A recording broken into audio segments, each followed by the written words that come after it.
In a quiet village, a little boy named Huzaifa loved talking, but not to people. He talked to Allah. Every morning before school, he would stand by the window, look at the sky, and say softly, "Ya Allah, thank you for the sun. Thank you for my mother and for my toys too."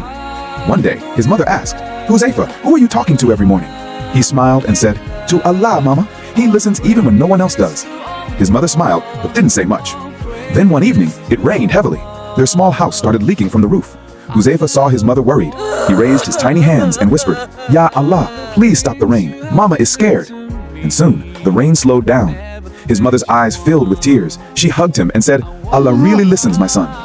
From that day, she too started praying with her little boy every morning and every night. Because sometimes it takes a child's pure heart to remind us that Allah always listens, Allah always watches. Moral of the story: keep talking to Allah. He listens even when the whole world stays silent.